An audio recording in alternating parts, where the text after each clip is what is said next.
جی ہاں ابھی تک خوش نہیں ہے. جی ہاں، لیکن پاکستان صرف اس وقت جو ہے بھارت اور افغانستان پر الزامات لگا رہا ہے. سوال یہ پیدا ہوتا ہے کہ وہ کیا کر رہا ہے اپنے حالات کو بہتر کرنے کے لیے.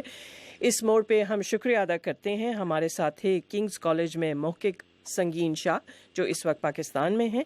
بہت شکریہ آپ کی شرکت کا، اور ہماری طرف سے خدا حافظ. اس کے بعد ایک بریک لیتے ہیں. گلوبل ایشوز پر دو ٹوک بات. ملیہ صاحبہ، کیا اس کی وجہ اسلاموفوبیا ہے؟ کیا یورپ خوفزدہ ہے؟ دنیا بھر سے ماہرین کی رائے. جب ان کو مہاجرین کا سامنا کرنا پڑا تو انہوں نے کہا ہاں ہم مہاجرین کو لینے کو تیار ہیں، لیکن مسلمان مہاجرین کو لینے کو تیار نہیں ہیں. Cooperation with countries like Pakistan, which we're already partnering with in this fight against terrorism. کہ پاکستان کا پورا فوکس صرف یہ ہے کہ بھارت پاکستان کو جنگ مسلط نہ کر سکے. غیر جانبدار بحث. کہ ریمنڈ ڈیوس کا واقعہ ہوا پاکستان کے اندر، کہاں تھی عدالتیں، کہاں تھی آزاد ہے کہ ہماری عدالتیں، کیا یہ عدالتوں کا فیصلہ تھا؟ پاکستان میں دیکھیں ایک تو کلچر ہے سائلنس کا، اور خاص طور پہ جہاں پہ سیکشول ابیوز یا کوئی بھی چیز اس موضوع سے جس کا تعلق. Independence avenue, Washington D C سے محمد عاطف کے ساتھ.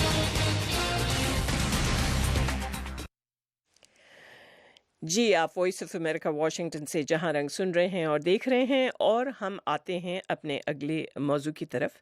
اور موضوع یہ ہے کہ اس وقت میڈیا بہت زیادہ پریشر میں ہے دنیا بھر میں، اور خاص طور پہ پاکستان کے بارے میں کہا جاتا ہے کہ دنیا کے جو سب سے زیادہ سخت قوانین ہیں اور صحافیوں کے لیے جو بدترین صورتحال ہے وہ پاکستان ان میں سے ایک ہے. اس سلسلے میں اس وقت ہمیں جوائن کیا ہے انٹرنیشنل فیڈریشن آف جرنلسٹ کے مشیر پرویز شوکت نے، جو اسلام آباد میں ہوتے ہیں. اور پرویز شوکت، آپ کو خوش آمدید. پرویز شوکت جی، آئی ایف جے کے مشیر پرویز شوکت ہمارے ساتھ ہیں. پرویز شوکت سے ہم ابھی بات کرتے ہیں، لیکن سب سے پہلے ہم آپ کو ایک چھوٹی سی رپورٹ سنانا چاہتے ہیں، دکھانا چاہتے ہیں فریڈم ہاؤس کی سالانہ رپورٹ کے بارے میں، جس میں پاکستان کا خصوصاً ذکر ہے. یہ رپورٹ تیار کی ہے محمد عاطف نے.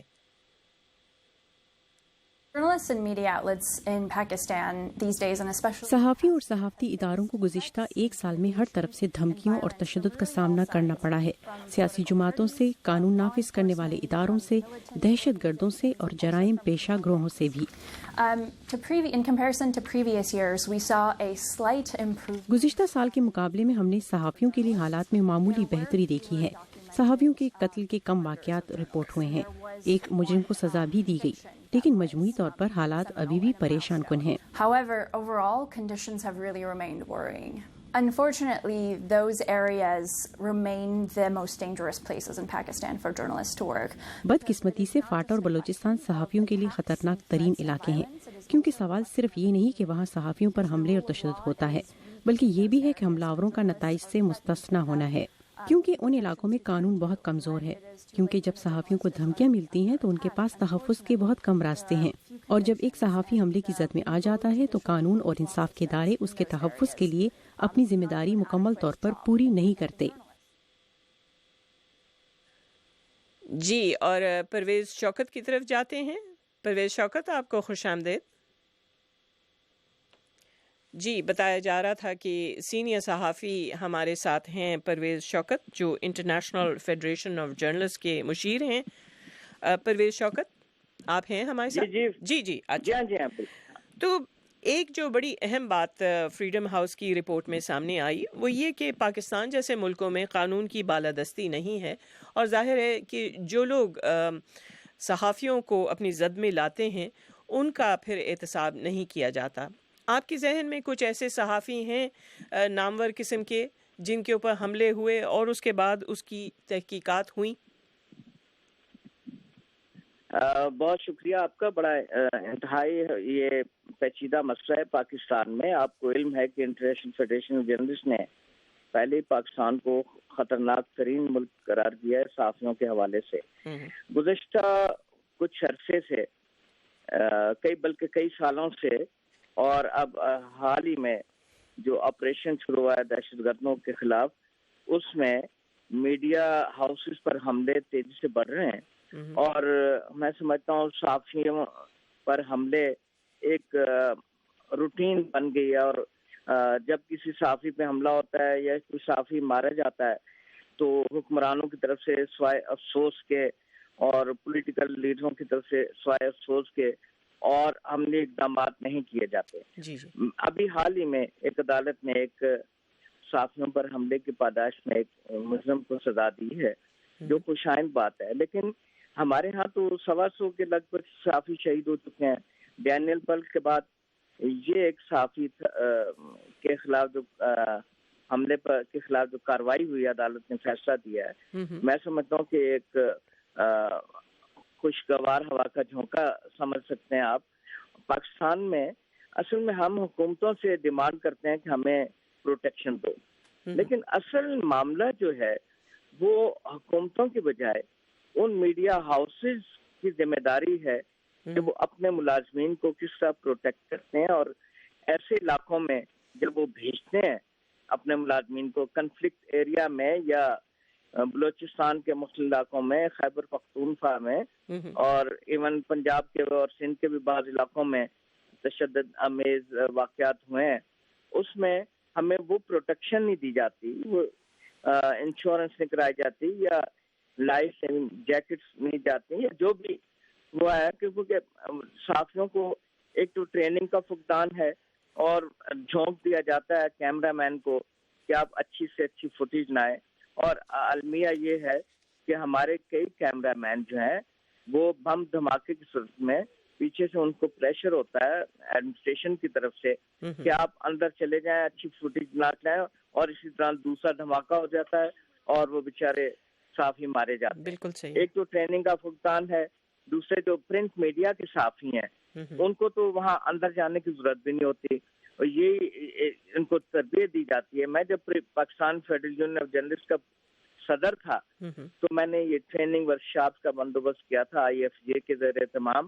ہم نے تقریباً 60-65 ورکشاپ کرائیں جو دور دراز علاقوں کے صحافیوں کے لیے تھیں، اسلام آباد میں بھی کرائے، اور ہم نے ایک 3 رپورٹ مرتب کی کہ، اور اس میں ہمارے طاہر راٹھور صاحب جو ہیں وائس پریزیڈنٹ، انہوں نے وہ رپورٹ تیار کی PFJ کے بہاف پہ، جس میں تمام عدلیہ کے ججوں کے انٹرویو، ایڈمنسٹریشن کے فوجی کمانڈروں کے انٹرویو، اور جو وہاں کے صحافیوں کے حالات کار ہم نے رکھے. اور یہ ایک بہت کمپریہنسو رپورٹ PFJ نے تیار کی. تو میں سمجھتا ہوں کہ ہمیں صرف اب پروٹیکشن کی بھی ضرورت ہے، اور اس کے ساتھ ساتھ فائنینشیل پروٹیکشن کی بھی ضرورت ہے. بالکل. ہم نے ایک پرویز شوکت کیونکہ ہمارے جو نمائندے ہیں محمد اشتیاق، انہوں نے اسی حوالے سے ایک مختصر سی رپورٹ تیار کی ہے، ہم چاہیں گے کہ آپ اس کو سنیں، اس کے بعد ہم بات کرتے ہیں. آئیے سنتے ہیں یہ میڈیا پہ رپورٹ جو پیش کر رہے ہیں محمد اشتیاق. امریکہ میں قائم ایک بین الاقوامی ادارے فریڈم ہاؤس نے اپنی ایک رپورٹ میں کہا ہے کہ دنیا بھر میں آزادی صحافت متاثر ہوئی ہے، اور گزشتہ 12 سالوں کے مقابلے میں 2015 میں آزادی صحافت نچلی ترین سطح پر تھی. تنظیم کا کہنا ہے کہ سیاسی جرائم پیشہ اور دہشت گرد عناصر نے طاقت کے حصول کی جنگ میں میڈیا کو خریدنے یا خاموش کرنے کی کوشش کی. فریڈم ہاؤس کی 2015 کے لیے جاری کی گئی رپورٹ کے مطابق پاکستان بھی ان ممالک میں شامل ہے جہاں آزادی صحافت کی صورتحال مخدوش ہے. پاکستان میں صحافیوں کی تنظیم سے وابستہ طارق چودھری کہتے ہیں کہ یہاں مختلف حلقوں کی طرف سے صحافی دباؤ میں رہے ہیں. پاکستان کے جو صحافی ہیں، جو میڈیا انڈسٹری ہے، جو میڈیا پرسنز ہیں، ان کو 2 طرح کے خطرات کا سامنا ہے میری ذاتی رائے میں. ایک تو جو دہشت گردی ہے، جو ان کو جانی نقصان پہنچنے کا خطرہ ہوتا ہے ہمیشہ دہشت گردی کے واقعات میں، بم دھماکوں میں، وہ الگ سے ہیں. لیکن ایک اور جو خطرہ جو میں اس کو بہت زیادہ ہمیشہ پریس کرتا ہوں کہ وہ معاشی خطرہ جو پاکستانی جرنلسٹ ہے، پاکستانی میڈیا پرسن ہے، اس کو لاحق ہے ہمیشہ سے، اور اس کی طرف توجہ نہیں دی جا رہی. جہاں تک وہ ایلیمنٹ ہیں کہ کن کی طرف سے خطرہ ہے، تو پاکستان میں جو دہشت گردی کا واقعات ہیں اس میں تو بہت واضح ہیں کہ وہ صرف دہشت گرد تنظیمیں نہیں ہیں، وہ صرف ریلیجس ایکسٹریمسٹ نہیں ہیں، وہ بلکہ سیاسی جماعتیں بھی ہیں اور معاشرے کے ایسے جو طبقات ہیں جن کو مافیاز کہا جا سکتا ہے، ان کی طرف سے بھی خطرات ہیں۔ مثلا ایک خبر جو ہے وہ ایک ایلیمنٹ کے لیے تو شاید وہ خبر ہوتی ہے، دوسرے کے لیے وہ اس کے خلاف جاتی ہے، تو وہ لوگ جو ہیں خبر دیتے ہیں اور جو رکواتے ہیں، دونوں ایلیمنٹ جو ہیں وہ پاکستانی صحافیوں کو، پاکستانی میڈیا کو اپنی جانب سے پریشر کا نشانہ بناتے ہیں۔ ملک میں حالیہ مہینوں میں نہ صرف صحافیوں کو براہ راست نشانہ بنایا گیا بلکہ مختلف نشریاتی اداروں کے دفاتر پر حملے بھی کیے گئے۔ گورنر پنجاب سلمان تاثیر کے قتل پر پولیس اہلکار ممتاز قادری کو دی گئی پھانسی کی خبر جب نمایاں طور پر میڈیا پر نشر نہیں ہوئی تو بعض مذہبی تنظیموں کے مشتعل افراد نے اس کا غصہ بھی صحافیوں پر نکالا۔ نیشنل پریس کلب اسلام آباد کے صدر شکیل انجم کہتے ہیں کہ صحافی کا کام تو خبر دینا ہوتا ہے، اسے نشر کرنے یا نہ کرنے کا فیصلہ نشریاتی ادارہ کرتا ہے۔ پچھلے دنوں ایک کنٹروورسی چلی تھی جس کی وجہ سے وہ ایسا ایک خاص طبقہ گراؤنڈ میدان میں آیا، اس نے نشانہ ہمارے جرنلسٹ کو بنایا، حالانکہ اسے ان کو پتہ ہونا چاہیے، بلکہ پتہ تھا کہ قصور اس کا نہیں ہے جو فلم بندی کر رہا ہے، جو اس میدان میں آیا ہوا ہے، جو اپنی ڈیوٹی پوری کر رہا ہے۔ چلانا نہ چلانا، اس خبر کو چلانا نہ چلانا وہ مالکان کا اور ان کی ذمہ داری ہے، اس بیچارے کا تو کوئی ہے ہی نہیں، یہ تو ورکر ہے۔ لیکن انہوں نے یہ نہیں سمجھا، نشانہ بنایا ان کو، ان کی چیزیں توڑیں، ان کو مارا اور ان کی گاڑیاں جلائیں، اور سب کے سامنے ہوا۔ کوئی ایسا آدمی نہیں تھا جو ان کے راستے میں حائل ہو، جو انہیں سمجھا سکے کہ یہ ایسا نہیں ہے۔ حکومت میں شامل عہدیدار یہ کہتے رہے ہیں کہ دہشت گردی نے جہاں معاشرے کے دیگر طبقوں کو متاثر کیا، وہیں اس صورتحال میں صحافی بھی محفوظ نہ رہے، لیکن ان کے بقول پاکستان میں میڈیا حکومت کی کارکردگی اور سیاسی امور پر جس طرح کھلے عام بحث و مباحثے کرتا ہے، اس کی ماضی قریب میں مثال نہیں ملتی۔ صحافیوں کے حقوق کے لیے سرگرم ایک بین الاقوامی تنظیم رپورٹرز وداؤٹ بارڈرز نے گزشتہ ہفتے اپنی ایک سالانہ رپورٹ میں کہا تھا کہ پاکستان میں شعبہ صحافت سے وابستہ افراد کو اگرچہ مختلف طرح کے خطرات و دباؤ کا سامنا ہے، لیکن سیاسی تنازعات کی کوریج میں پاکستانی ذرائع ابلاغ ایشیا میں سب سے زیادہ آزاد میڈیا میں سے ایک ہیں۔ محمد اشتیاق، وائس آف امریکہ، اسلام آباد۔ جی، اور پرویز شوکت، ہمارے پاس صرف 2 منٹ ہیں کیونکہ یہ رپورٹ بھی کافی کمپریہنسو تھی، اس میں ہم نے ویڈیو فوٹیج دیکھی، تصویریں دیکھی، آپ نے غالباً صرف اس کی آواز سنی، لیکن جانے سے پہلے آپ بتائیں کہ جو بین الاقوامی میڈیا ہاؤسز ہیں ان سے آپ لوگ کس طرح سے تعاون کر رہے ہیں تاکہ پاکستان کے اندر جو صحافی حضرات ہیں ان کو کسی حد تک تحفظ ملے؟ دیکھیں، ہمارے لیے جو ہے وہ چاہے ملکی ہوں یا غیر ملکی، وہ صحافی ہیں۔ ہمارے غیر ملکی صحافی بھی ہمارے پریس کلبوں کے ممبر ہیں، ہماری یونینز میں بھی وہ ان کے ممبر ہیں۔ ہم اسی طرح ان کے لک آفٹر کرتے ہیں جیسے اپنے پاکستانی صحافیوں کا۔ اصل میں مسئلہ یہ ہے کہ تھوڑا سا ایتھکس سے ہم بھی ہٹ گئے ہیں۔ میں معذرت کے ساتھ کہوں گا کہ کچھ ہمارے صحافی لوگ جو ہیں وہ ایتھکس سے ہٹ کے بھی خبریں دیتے ہیں، اور ایتھکس یہ کہتے ہیں کہ کسی کی پگڑی نہ اچھالیں، اور اس کے پیچھے بھی میڈیا اونرز کا بھی ہاتھ ہوتا ہے، تو وہ خبر چلوا دیتے ہیں اور پھر ریئیکشن اس صحافی کے خلاف ہوتا ہے۔ تو میں سمجھتا ہوں کہ قانون سب کے لیے برابر ہے، اور قانون چاہے صحافی ہو، فوجی ہو، جج ہو یا سیاستدان ہو، سب کو اس پہ امپلیمنٹ کرنا چاہیے۔ تو ہم نے تو ایک رپورٹ مرتب کی تھی، ہم نے ایتھکس کے لیے گورنمنٹ کو ایک دیا تھا کہ کوڈ آف ایتھکس تیار کیا جائے، لیکن مجھے افسوس ہے کہ مالکان اس پہ ایگری نہیں کرتے۔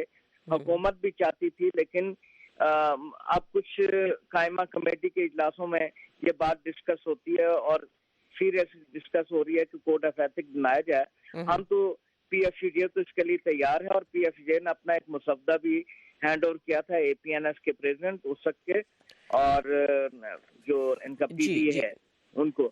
میں سمجھتا ہوں کہ ہمیں ٹریننگ کا ہونا چاہیے، ٹریننگ کا فقدان ہے پاکستان میں۔ ینگ جرنلسٹ جو آتے ہیں، جو ماس کمیونیکیشن کر کے ان کو ٹریننگ دی جاتی ہے، ان کو مائک دے دیا، تھما دیا جاتا ہے، بالکل صحیح کہہ رہے ہیں۔ بالکل صحیح کہہ رہے ہیں. اور ہر شخص جو ہے وہ بغیر ٹریننگ کے سمجھتا ہے کہ وہ صحافی ہے, جبکہ اس میں کس حد تک ٹریننگ انوالوڈ ہے. بہت شکریہ. ہمارے ساتھ انٹرنیشنل فیڈریشن آف جرنلسٹ کے مشیر پرویز شوکت, آپ کی شرکت کا شکریہ, اور ہماری طرف سے خدا حافظ. اس کے بعد ایک بریک لیتے ہیں. گلوبل ایشوز پر دو ٹوک بات. ملیہ صاحبہ, کیا اس کی وجہ اسلامو فوبیا ہے؟ کیا یورپ خوفزدہ ہے؟ دنیا بھر سے ماہرین کی رائے. جب ان کو مہاجرین کا سامنا کرنا پڑا تو انہوں نے کہا ہاں ہم مہاجرین تو لینے کو تیار ہیں, لیکن مسلمان مہاجرین کو لینے کو تیار نہیں ہیں. Cooperation with countries like Pakistan, which we're already partnering with in this fight against terrorism. کہ پاکستان کا پورا فوکس صرف یہ ہے کہ بھارت پاکستان سے جنگ مسلط نہ کر سکے. غیر جانبدار بحث. ریمنڈ ڈیوس کا واقعہ ہوا پاکستان کے اندر, کہاں تھی عدالتیں, کہاں تھی آزاد ہے کہ ہماری عدالتیں, کیا یہ عدالتوں کا فیصلہ تھا؟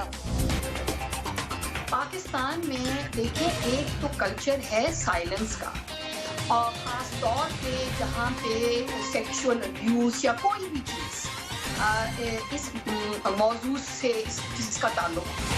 Independence avenue, Washington D C سے محمد عاطف کے ساتھ.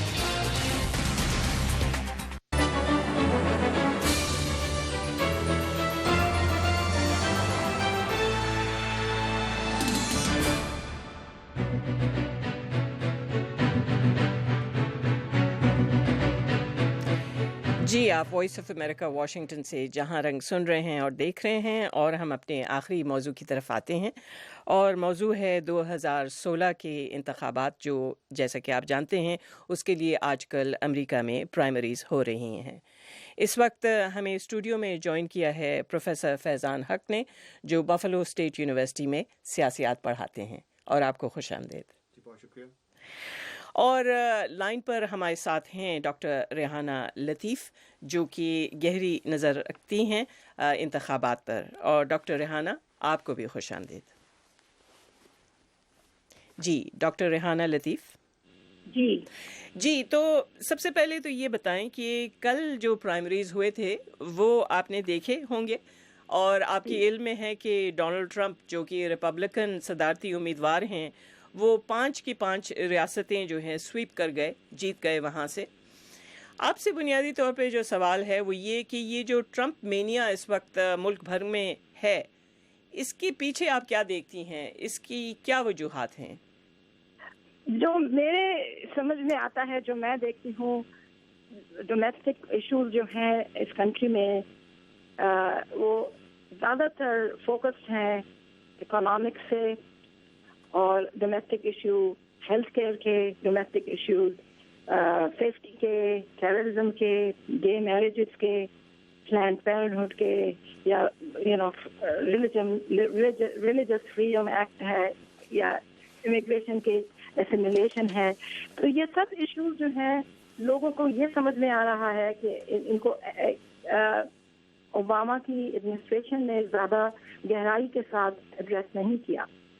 سپرفیشلی انہوں نے ہر ایشو پہ تھوڑا تھوڑا کچھ کیا, لیکن وہ زیادہ تر کچھ کر نہیں سکے جو وہ کرنا چاہتے ہوں گے. اس کی وجہ سے ہر چیز جو ہے وہ کیوس میں نظر آتی ہے لوگوں کو. اور ڈونلڈ ٹرمپ جو تھا, Donald Trump is a business man. انہوں نے بزنس میں تو بہت کچھ اپنی ترقی کی ہے, اپنی دکھائی ہے. حالانکہ اگر دیکھا جائے تو مٹ رامنی کی پیسہ اس کے لیے مشکل بن گیا تھا کہ یہ ملینئر ہے, اس کو ہم ووٹ نہیں دیں گے کیونکہ یہ ملینئر ہے. تو یہ ڈائنامک بہت انٹرسٹنگ ہے کہ ڈونلڈ ٹرمپ نے اپنا ایک امیج قائم کر لیا دنیا میں وہ اپرینٹس کے لیے. لوگ اس شو کو یہ دیکھ کے سمجھ میں آیا کہ پاور جو ہے وہ پاورفل کی ہینڈ میں ہونی چاہیے, اور وہ پھر ڈکٹیٹ کرے گا کہ دوسرے کیا کر سکتے ہیں کیا نہیں کر سکتے. جی ہاں, جس طرح آپ بتا رہی ہیں, سیلیبریٹی جسے کہتے ہیں, وہ امریکہ میں اس کا ایک بہت زیادہ اثر ہوتا ہے. اس کو ذرا زیادہ گہرائی سے بھی دیکھتے ہیں. ہمارے ساتھ جیسے کہ میں نے تعارف کیا پروفیسر فیضان حق ہیں. اور پروفیسر فیضان, آپ بتائیں, آپ بھی جانتے ہیں کہ یہ جو الیکشن سیزن ہے اس میں کہا جاتا ہے کہ آؤٹ سائڈرز, باہر سے لوگ جو آئے, مثال کے طور پہ ڈونلڈ ٹرمپ اور برنی سینڈرز, یہ دونوں جو ریپبلکن اور ڈیموکریٹک پارٹی میں اس وقت کافی اچھا کر رہے ہیں. ڈونلڈ ٹرمپ تو خیر بہت زیادہ بہتر کر رہے ہیں برنی سینڈرز کی نسبت.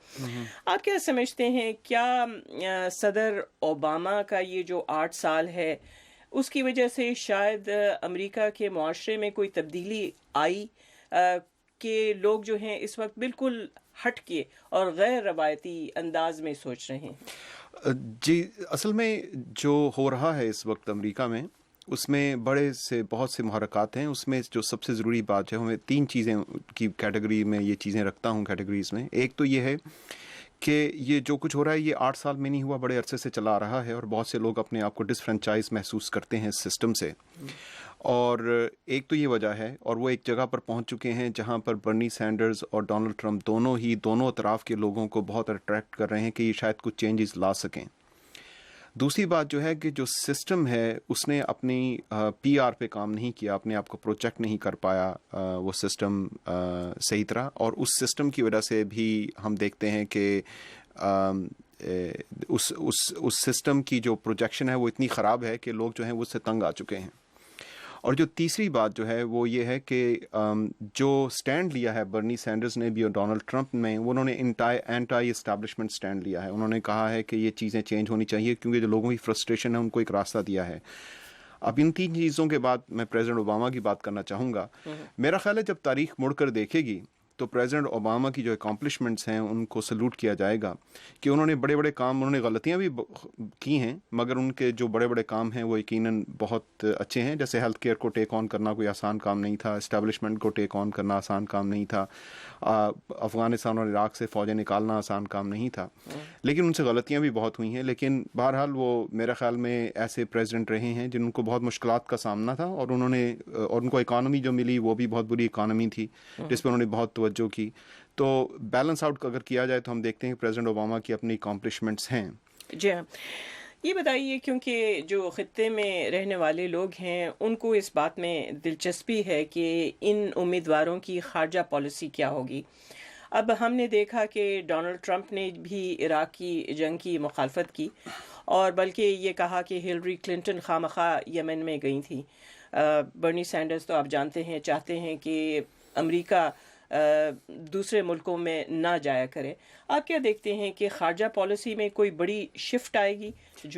جی, میرا خیال ہے کہ خارجہ پالیسی میں تھوڑی سی شفٹ ضرور آئے گی, لیکن امریکہ ایک ایسا ملک ہے, امریکہ سری لنکا نہیں ہے. امریکہ جو ہے وہ ایسا ملک نہیں ہے جس کے شامل ہونے یا نہ ہونے سے فرق نہیں پڑتا. ہم یہ دیکھتے ہیں کہ امریکہ جو ہے اس کے ساتھ بہت زیادہ لوگ اٹیچڈ ہیں, اور آج کل جو بندہ وہ ملک پاورفل ہوگا جو سب سے زیادہ کنیکٹڈ اور نیٹ ورکڈ ہے, کیونکہ افراد کے لیے بھی یہی اصول ہے اور قوموں کے لیے بھی. ایسا کوئی بھی ملک, خاص کر امریکہ جیسا ملک جو ہے, وہ اپنے آپ کو آئسولیٹ رکھ کر اپنے اثر و رسوخ کو قائم نہیں رکھ سکتا, نہ اپنی طاقت کو قائم رکھ سکتا ہے. یہ امریکہ کی ضروریات میں شامل ہے, یہ امریکہ کی وہ تفریحات میں شامل نہیں ہے. اور اس کو بہرحال جو بھی صدر کی پوزیشن میں پہنچے گا اس کو یہ بات ریئلائز کرنی پڑے گی. آئی تھنک بہت سی جو باتیں اس وقت برنی سینڈرز یا ڈونلڈ ٹرمپ کر رہے ہیں اس لیے کہ وہ اس ہاٹ سیٹ پر نہیں ہیں جس کو وائٹ ہاؤس کہتے ہیں. ابھی وہ بہت سے کچھ کہہ کے وہ they can get away with it کہ ان کی ذمہ داری ان کو قبول کرنے کی ضرورت نہیں ہے. اور یہ دونوں مسائل جو ہیں ہم دیکھتے ہیں برنی سینڈر اور ڈونلڈ ٹرمپ کے ساتھ ساتھ چل رہے ہیں کہ وہ اپنی لیجیٹیمیسی مین اسٹریم میں ابھی قائم نہیں کر سکے. وہ جس فرنج لوگوں کے ساتھ الیکٹ ہو رہے ہیں وہ کیا الیکشن میں ان کا ساتھ دے پائیں گے یا نہیں دے پائیں گے, یہ ایک سوال ہے جس کو ہمیں مد نظر رکھنا چاہیے. ڈاکٹر ریحانہ, آپ کی بھی گہری نظر ہے ان الیکشنز پر. یہ بتائیے, اس وقت تو بتایا جا رہا ہے کہ ہلری کلنٹن اور ڈونلڈ ٹرمپ جو ہیں وہی نامزد ہوں گے اور امیدوار بنیں گے ڈیموکریٹک اور ریپبلکن پارٹی کے. آپ کیا سمجھتی ہیں کہ کیا ان کا نامزد ہونا ناگزیر ہے یا راستے میں کچھ اور بھی ہو سکتا ہے؟ بہت کم پاسبل ہے کہ کچھ اور ہو. زیادہ تر پاسبلٹی یہی ہے کہ یہ دونوں امیدوار ہی آگے جائیں گے.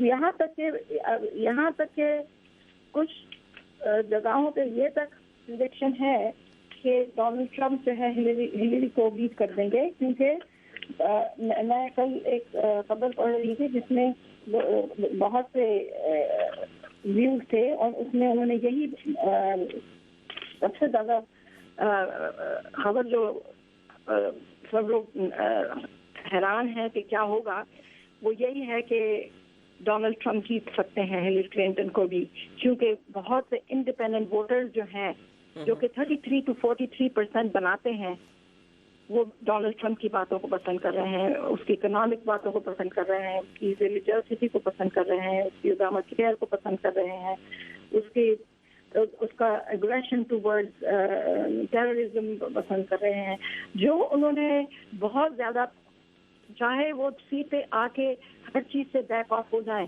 لیکن وہ ابھی فی الحال ان کا جو موٹو ہے وہ یہ ہے کہ مجھے ان چیزوں کو کیپچر کرنا ہے۔ سب سے بڑی مصیبت جو ہے وہ اکانومی کی ہے، سب سے بڑی مصیبت جو ہے وہ ابارشن اور پلانڈ پیرنٹہڈ نہیں ہے۔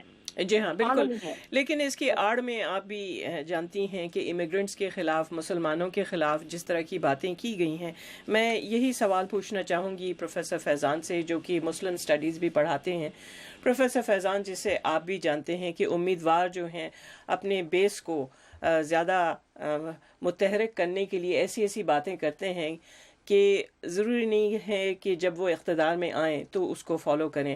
اگر ڈونلڈ ٹرمپ اس وقت مسلمانوں کے خلاف بات کر رہے ہیں، آپ سمجھتے ہیں کہ وہ صدر بن کے بھی ویسے رہیں گے یا تبدیل ہو جائیں گے؟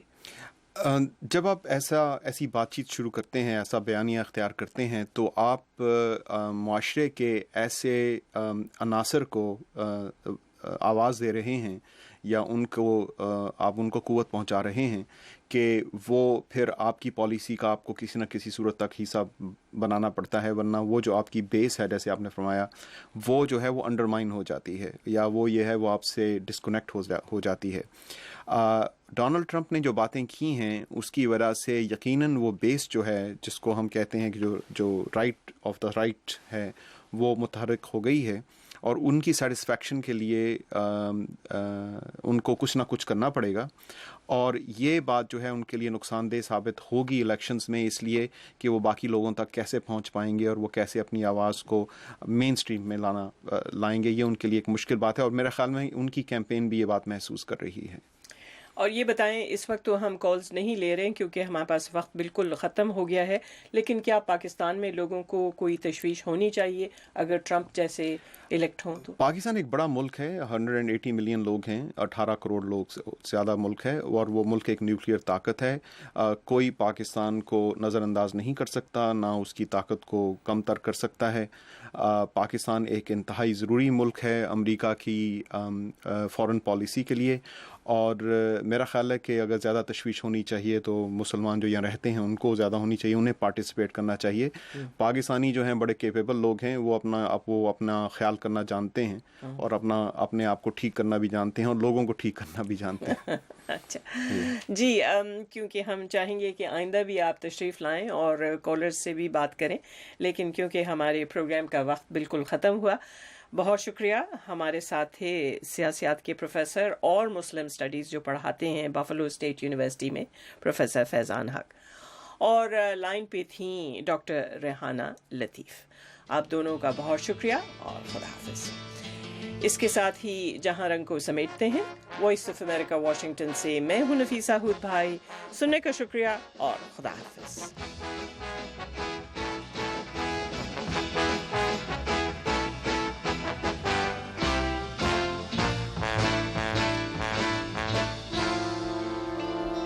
اس پروگرام میں جو نقطۂ نظر پیش کیے گئے وہ خالصتاً ہمارے مہمان شرکا کے تھے، اور وہ وائس آف امریکہ کے موقف یا امریکی حکومت کی پالیسی کی نمائندگی نہیں کرتے۔